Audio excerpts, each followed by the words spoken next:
Alors, entre-temps, moi j'étais aux États-Unis et je travaillais aux États-Unis, j'avais fini mon... Enfin bref, je travaillais dans 2 laboratoires de parapsychologie. L'un, c'était le laboratoire de Maïmonide, où on a développé une approche très intéressante de recherche sur la télépathie en rêve. Un des chercheurs était Charles Arnotton, qui est devenu un des grands leaders et porte-parole de la parapsychologie anglo-saxonne, et notamment avec un protocole qui s'appelle le Ganzfeld, qui progressivement a remplacé les protocoles de recherche de télépathie en rêve avec une recherche de télépathie dans l'état hypnagogique, dans l'état de transition entre l'état d'éveil et l'état de sommeil. Et ce protocole est devenu un des protocoles phares de la recherche expérimentale aux États-Unis et ailleurs, et il continue en fait d'être parmi les protocoles les plus cités comme étant une approche relativement fiable pour produire expérimentalement des preuves pour la télépathie en laboratoire. Donc c'était là où j'étais, moi, dans les années 70 et 80, quand il y avait une étudiante qui est venue de France, qui travaillait avec Rémi Chauvin, Christine Hardy. Elle m'a persuadé qu'en France, c'est le nouveau monde pour la parapsychologie, et c'est là qu'on va créer notre propre laboratoire. On va développer les choses ici. Et donc, le résultat, c'est qu'il y a une sorte de séquence d'événements. J'ai écrit 2 livres avec son aide. J'ai été, grâce à plusieurs personnes, on peut dire, je suis venu en contact avec une personnalité exceptionnelle, Marcel Audier et Monique Audier. C'était en partie grâce à Marie-Thérèse de Brosse, qui est ici avec nous, Maude Christen et 2 autres personnes qu'ils ont aidé à lancer une recherche ici en France avec l'approche que j'avais aux États-Unis, notamment avec les ordinateurs. Et finalement, on a terminé par créer un CD-ROM. À l'époque, c'était encore l'époque pré-Internet, où il existait une chose qui s'appelait CD-ROM. Donc, voilà, on a lancé un CD-ROM qui était en français et en anglais, qui était à la fois pour éduquer, pour donner un aperçu du domaine entier de recherche, et pour interagir, c'est-à-dire pour se tester, pour développer ses capacités psychiques, si on peut le dire, à travers des tests informatiques. Et c'était, on peut dire, grâce à cette activité, ces différentes activités, que j'étais visible, un peu visible en France. Et à l'époque, donc, l'Institut métapsychique était à Place Wagram. J'avais vu cet institut presque parenthétiquement. J'étais invité pour faire une petite conférence et je n'étais pas très impressionné par le fonctionnement ou son état. Mais j'étais impressionné par Hubert Larcher, qui était présent à l'époque, et que je trouvais que son approche, sa philosophie était très rapprochée à ce que moi-même aussi je considérais comme le guide intellectuel de ce domaine. Donc, et peut-être vous allez remarquer que l'Institut, notre slogan en quelque sorte, c'est le paranormal, nous n'y croyons pas, nous l'étudions. Donc ça reflète bien aussi ce que Hubert Larcher avait dit.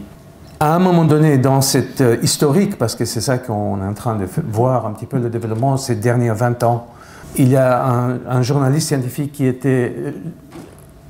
est malheureusement décédé très tôt dans sa vie, Nicolas Maillard, qui m'a invité de prendre la direction, la présidence de l'Institut métapsychique suite à de problèmes assez importants qui étaient là dans la direction de l'époque. Et effectivement, en arrivant, j'ai trouvé une situation assez difficile, et explosée, on peut dire.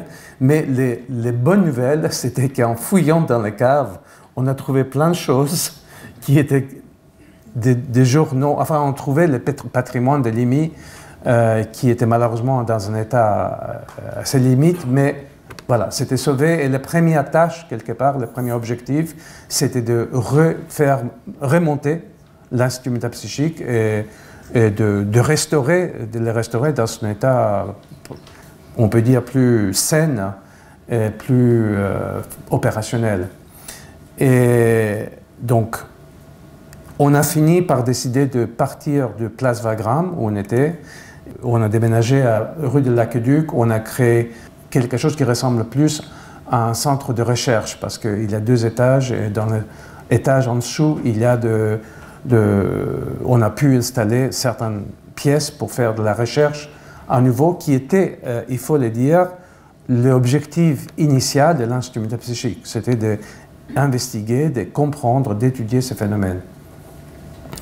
Et donc c'est ce qu'on a fait. Et là, encore une fois, dans cet aperçu rapide, ce que je peux dire, c'est qu'on a 3 objectifs qui sont toujours, je pense, d'actualité, mais je vais tourner vers les autres membres de l'Institut pour me corriger, mais un des objectifs qui était là, en tout cas depuis mon arrivée en 1998, c'est de trouver, d'établir un lieu physique et un lieu aussi socio-psychologique dans lequel toutes les personnes qui s'intéressent à ces questions de manière sérieuse et de manière, je peux dire, avec bienveillance et intelligence, puissent se retrouver. Donc la première question, c'était juste de inviter en quelque sorte toute la crème de la France, mais aussi tout le monde qui s'intéresse simplement à l'Institut pour participer à cette aventure de découvrir la métapsychique. J'espère que je l'ai bien écrit. Le deuxième objectif, c'était effectivement aussi de créer un lieu qui nous permet de diffuser des informations relativement fiables, d'avoir des conférences, des séminaires, voilà, des lieux de rencontres qui permettent aussi de faire avancer, si je peux dire, au niveau public, les connaissances autour de ces sujets.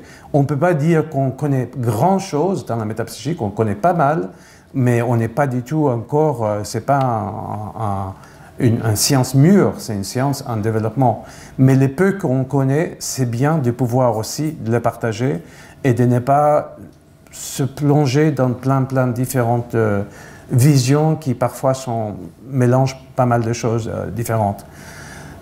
Donc on a vu là un rôle dans ce sens-là qui était d'éduquer aussi, de s'éduquer et d'éduquer aussi, de communiquer ce qu'on sait de ce domaine de recherche. Et bien sûr, la dernière chose, d'étudier. Donc, dans la vieille tradition, mais pas l'ancienne tradition de métapsychique, mais comme je venais des États-Unis, une première orientation, c'était de reprendre des recherches qui sont entre le qualitatif et le quantitatif, donc des recherches sur la télépathie, sur d'autres phénomènes. Et donc, on a eu plusieurs approches que certains d'entre vous peut-être ont vécues, des recherches sur la télépathie, des recherches sur la précognition avec différents systèmes, en reprenant un petit peu cette idée que peut-être en combinant les états de conscience différentes et une mise en condition, on n'a pas abandonné complètement l'approche quantitative, mais on peut le humaniser, on peut aussi permettre les participants de rentrer dans un état de conscience qui est peut-être optimal pour explorer ses capacités psy. Et donc, il y a différentes approches que là, je ne peux pas élaborer trop, mais juste pour... Ça, c'était plus un clin d'œil que d'autres choses, surtout avec les gorilles derrière. Mais pour dire qu'on avait exploré la voie de télépathie, la voie de précognition, ce sont des recherches subventionnées et publiées, et d'autres études par exemple sur le ticoscope, ce qu'on appelle la micropsychokinèse. Le ticoscope, c'est un petit robot qui se déplace aléatoirement sur une surface et on se positionne dans une partie de cette table et on voit si effectivement on peut orienter le déplacement par le psychisme, si on peut affecter les générateurs aléatoires qui est à l'intérieur de ce petit robot. Et bien sûr, on a construit ça sur la base d'autres recherches qui étaient faites avant nous, notamment par le docteur René Péoc. Donc voilà, on revient à la question de l'Institut. Ce n'est pas juste pour parler de l'Institut métapsychique. Ce qui nous intéresse, c'est la métapsychique aujourd'hui en France et ailleurs. En France, dans ses rapports avec différents centres de recherche, différentes universités. Comme Renaud a bien dit, en France, on a du mal à s'ancrer dans l'université la métapsychique, mais il y a quelques pistes très intéressantes que j'espère On va en parler aujourd'hui. Mais aussi très important, c'est de s'ancrer dans un mouvement plus international. Donc ces derniers jours que vous êtes dans la salle dans laquelle il y a eu déjà 2 congrès différents, un qui a duré 3 jours, un qui a duré 2 jours, qui était spécifiquement axé aux théorisations, les théories sur ces phénomènes. Donc voilà, c'est juste pour dire qu'on est dans un mouvement important. Il faut le situer dans l'international, il faut le situer dans le temps, quand on tente à faire aujourd'hui, et de regarder un petit peu le futur, quels sont les next steps, comme on dit, à partir de maintenant. Donc on a porté le bébé à 100 ans, et on espère pouvoir porter le bébé encore 100 ans, mais c'est évident qu'on n'est pas des îles, on n'est pas des îlots, on ne peut faire ça que dans un mouvement plus grand et avec l'aide de tout le monde. Je vous remercie beaucoup. Bonjour et merci. C'est ici. Là. Donc face à cette question de la complexité et de l'élusivité, moi je me suis demandé, pour résoudre cette tension finalement entre les résistances très fortes et les craquages qui nous confrontent à nos limites en fait humaines, est-ce qu'il ne faudrait pas créer des protocoles, presque des méthodologies, des garde-fous pour augmenter notre tolérance, notre seuil de tolérance à l'incertitude finalement? Des protocoles sociaux?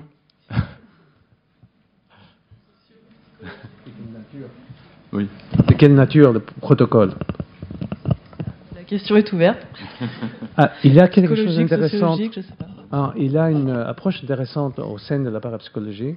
Il y avait un chercheur qui s'appelait Kenneth Batchelor, en anglais, qui faisait il faisait en quelque sorte, il redécouvert dans les années 70 par là, 60-70, la médiumnité avec les tables tournantes, avec tous les faits spirit, mais sans l'hypothèse spirit.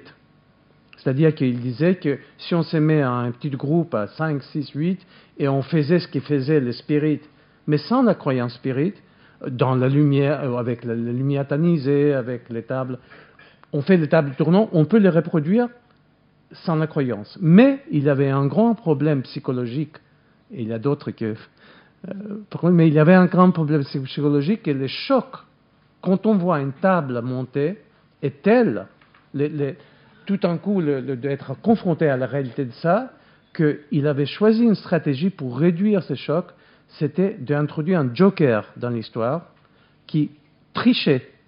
Mais il trichait parce qu'il était choisi d'être le joker. Donc les gens, quand ils voyaient quelque chose bouger, ils ne savaient pas si c'était le joker ou si c'était le vrai phénomène. Et bien sûr, il y avait d'autres méthodes de détection derrière pour être sûr qu'on sache rétroactivement faire la différence.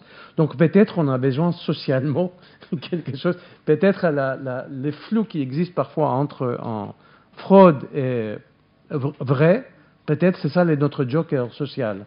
Et c'est pour ça qu'on rapporte sans arrêt la décision, est-ce que c'est vrai ou non. Oui. C'est une autre dimension qui est celle de la surprise et notre degré de tolérance à la surprise, donc qui est relié aussi à l'attente qu'on peut avoir d'un phénomène. Du coup, parce que la surprise qui fait rupture par rapport à un état d'attente, mais qui est plus ou moins conscient, et du coup peut-être travailler sur ce à quoi on peut s'attendre, ça permet de diminuer la sidération qui peut être liée à l'état de choc, de surprise. À la fois l'éducation joue un rôle, et peut-être d'autres choses comme l'hypnose, un état hypnotique ou des états dans lesquels on se prépare de telle manière qu'on peut effectivement, la méditation et ainsi de suite. Ces états sont quelque part favorisent ces phénomènes peut-être parce qu'on est plus centré ou plus calme vis-à-vis de leur occurrence.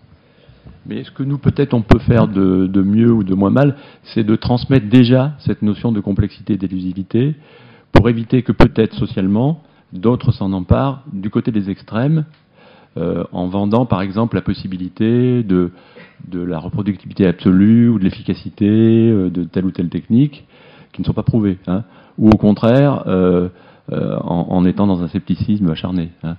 Donc en disant les choses comme elles sont, on espère que socialement, voilà, on va aller au mieux avec ces affaires. Bonjour. À un moment dans la présentation, vous avez montré une photo de moulage ectoplasmique. On voyait des mains. À l'époque, je crois que c'était avec de la paraffine. Je savais qu'il fallait pas les mettre. Qu'est-ce que vous pensez de ça? Est-ce que c'est complètement faux? Est-ce que c'est quelque chose encore pour nous attirer, ou est-ce que ou est-ce qu'il y a un peu de vérité? Alors, en fait, je faisais la pub pour l'expo qu'on fait à Art Absolument, qui a commencé juste il y a quelques jours, qui va durer pour tous les mois de juillet. Et en fait, tout rapidement, en arrivant en France et à l'Institut métapsychique, comme je l'ai dit aussi dans d'autres contextes, pour moi c'était de la mythologie d'abord, après forcément une forme de fraude, et après avoir étudié le dossier de près, je considère que ce sont les objets les plus fascinants, en tout cas parmi les plus fascinantes de toute l'histoire de la métapsychique. Je parle d'au moins 150 à 200 ans là. Donc après, on peut avoir de longues discussions là-dessus, mais déjà en tant qu'un sort de témoignage d'une certaine époque, une concrétisation, une incarnation d'une certaine époque, symboliquement, si ce n'est que ça, socioculturellement et symboliquement, ce sont des très très forts objets. Et on les protège, on nous occupe beaucoup de ces moulages, mais je pense aussi qu'il y a très peu d'hypothèses qui peuvent expliquer ces moulages sans avoir introduit quelque chose de parapsychologique. Il existe des hypothèses, mais il faut inclure une sorte de supercherie massive, incluant les chercheurs, ainsi de suite, pour pouvoir l'expliquer. Pardon. Donc vous pouvez aller les voir à l'exposition. Art Absolument. 3 ou 4 stations de métro. C'est laquelle? Chevalet, pardon. Entrée gratuite.